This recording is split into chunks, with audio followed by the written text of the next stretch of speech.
400년간 숨겨진 진실. 귀신 이야기가 아니었다. 여러분, 안녕하세요. 오늘은 조선시대부터 전해 내려오는 이야기 중에서도 가장 슬프고 섬뜩한 실화를 다뤄보려고 합니다. 바로 장화홍련전입니다. 이 이야기는 단순한 전설이 아닙니다. 조선시대 실제 기록인 동국세시기와 삼강행실도에도 등장하는 역사적 사건입니다. 여러분이 알고 계신 영화나 드라마 속 장화홍련은 극히 일부에 불과합니다.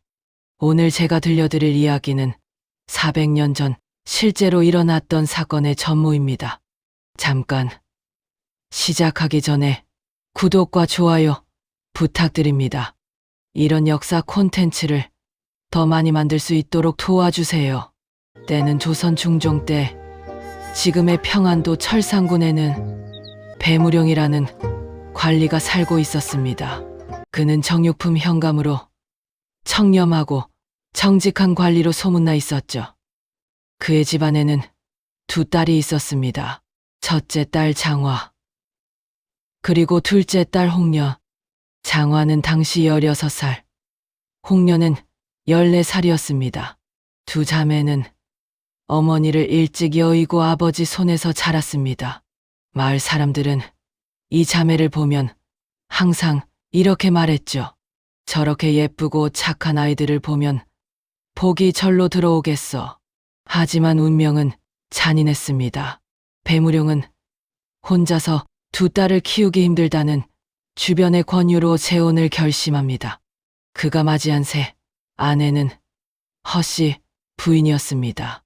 처음에는 모든 게 평화로워 보였습니다.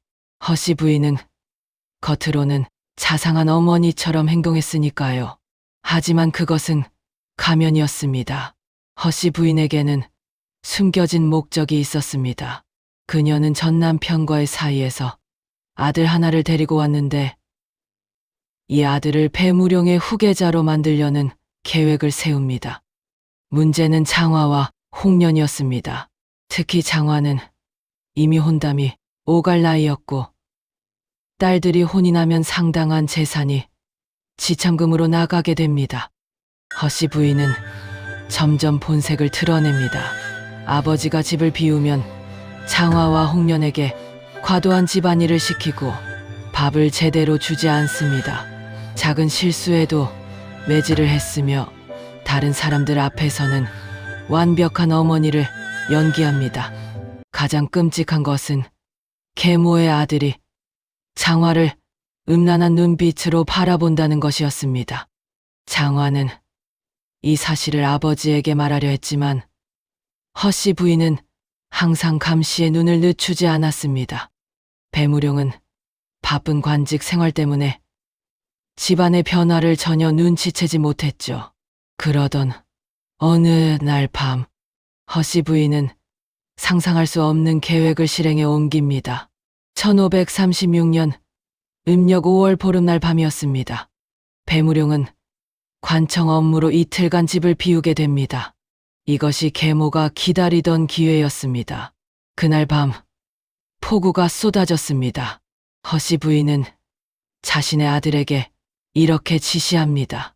오늘 밤 장화의 방에 들어가라. 그리고 내일 아침 내가 장화를 범했다고 온 동네에 소문을 내겠다. 그러면 장화는 수치심에 스스로 목숨을 끊을 것이다. 상식적으로 이해할 수 없는 계획이지만 이것은 실제 조선시대 기록에 남아있는 내용입니다. 하지만 계획은 실패합니다. 장화가 격렬하게 저항했고 동생 홍련이 소리를 듣고 달려왔기 때문입니다. 두 자매는 계모 아들을 방에서 쫓아냈습니다. 허씨 부인은 분노합니다. 자신의 계획이 실패했을 뿐 아니라 두 딸이 이 사실을 아버지에게 알릴 것이 분명했기 때문입니다. 그녀는 더 극단적인 결정을 내립니다. 두 계집을 없애버려야 한다. 자정이 지난 시각, 허씨 부인은 종들을 깨웁니다. 그녀는 평소 자신에게 빚진 종들을 협박합니다. 오늘 밤 장화와 홍련을 연못에 빠뜨려라. 안 그러면 너희 가족을 모두 내쫓겠다. 종들은 두려움에 떨며 허씨 부인의 명령을 따릅니다. 장화와 홍련은 잠들어 있던 방에서 끌려 나왔습니다. 두 자매는 필사적으로 살려달라고 애원했지만 종들은 계모의 명령을 거역할 수 없었습니다. 폭우가 쏟아지는 한밤중 집 뒤편 연못 16살 장화와 14살 홍련은 그렇게 차가운 물속으로 사라졌습니다. 다음 날 아침 허씨 부인은 완벽한 연기를 시작합니다. 어머나, 장화와 홍련이 안 보여요. 밤새 어디 간 거예요? 마을 사람들이 총동원되어 두 자매를 찾기 시작합니다. 하지만 아무도 연못을 살피지 않았습니다. 왜냐하면 허씨 부인이 교묘하게 수색 방향을 다른 곳으로 유도했기 때문입니다. 두 아이가 요즘 아버지를 보고 싶어 했어요. 아마 관청으로 찾아간 것 같아요. 이틀 후 돌아온 배무룡은 충격에 빠집니다. 그는 미친 듯이 딸들을 찾아다녔지만 허씨 부인의 완벽한 연기 앞에서 의심조차 하지 못했습니다. 한 달이 지나고 두 달이 지났습니다. 장화와 홍련은 실종자로 기록되었고 사람들은 점점 이 사건을 잊어갔습니다. 허씨 부인은 자신의 계획이 완벽하게 성공했다고 생각했습니다. 하지만 그녀는 몰랐습니다. 죽은 자들은 때로 말을 한다는 것을. 사건이 발생하고 3개월이 지난 어느 날 철산군에 새로운 지방 부사가 부임합니다. 그의 이름은 정동상이었습니다. 정동상은 강직하고 명석한 판관으로 유명했습니다. 그는 부임 첫날부터 관청 일을 열심히 처리했습니다. 그런데 이상한 일이 벌어집니다. 밤이 되면 관아 정원에 두 명의 여인이 나타나는 것입니다. 하얀 옷을 입은 채 울고 있는 그들의 모습은 너무나 선명했지만 가까이 가면 사라졌습니다. 처음에는 피곤해서 헛것을 본 줄 알았습니다. 하지만 이틀 밤, 사흘 밤, 계속해서 같은 현상이 반복됩니다. 정동상은 용기를 내어 여인들에게 다가가 물었습니다. 그대들은 누구요? 왜 이곳에 나타나는 것이오? 그러자 두 여인이 동시에 무릎을 꿇으며 울부짖습니다. 저희는 억울하게 죽은 장화와 홍련입니다. 저희 원한을 풀어주소서. 정동상은 즉시 배무룡을 불러 사실관계를 확인합니다. 배무룡은 딸들이 3개월 전 실종되었다고 보고하지만 허씨 부인이 관련되었다는 증거는 없었습니다. 하지만 정동상은 포기하지 않습니다. 그는 조선시대 최고의 과학수사 기법을 동원합니다. 당시에는 원혼이 나타나면 반드시 살인사건이라는 수사 원칙이 있었습니다. 정동상은 배무룡의 집 주변을 샅샅이 조사하라고 명령합니다. 그리고 마침내 집 뒤편 연못을 준설하는 과정에서 그 구의 시신이 발견됩니다. 부검 결과 두 자매는 익사했으며 목과 팔에 폭력의 흔적이 남아 있었습니다.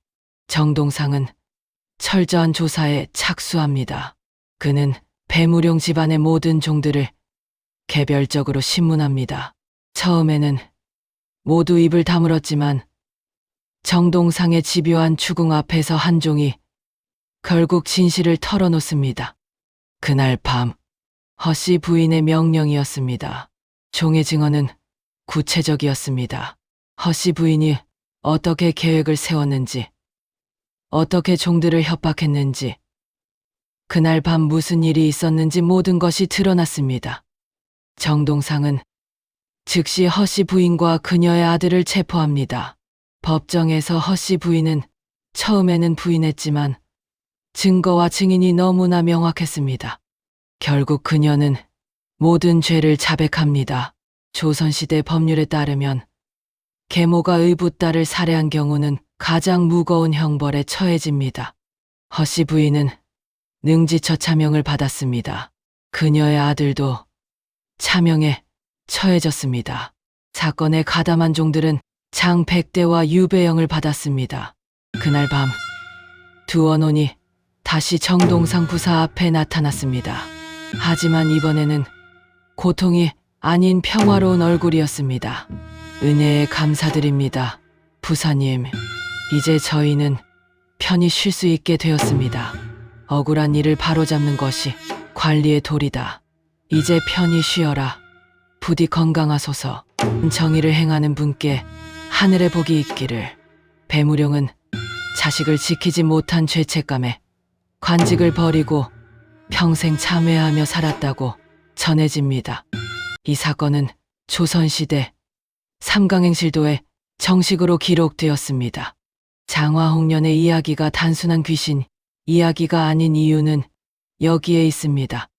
이것은 실제로 있었던 살인사건이며 권력 없는 약자들이 얼마나 쉽게 희생될 수 있는지를 보여주는 역사적 기록입니다. 동시에 이 이야기는 정의는 반드시 실현된다는 메시지도 담고 있습니다. 정동상이라는 청렴한 관리가 없었다면 두 자매의 억울함은 영원히 묻혔을 것입니다.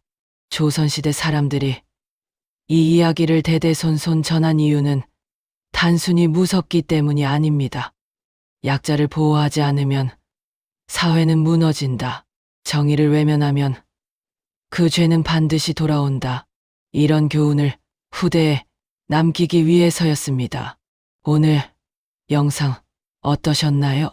장화홍련의 진짜 이야기, 생각보다 훨씬 더 깊고 슬픈 사연이었죠. 구독과 좋아요, 알림 설정은 콘텐츠 제작에 큰 힘이 됩니다. 다음에는 어떤 역사 이야기를 다뤄줬으면 좋을지 댓글로 알려주세요.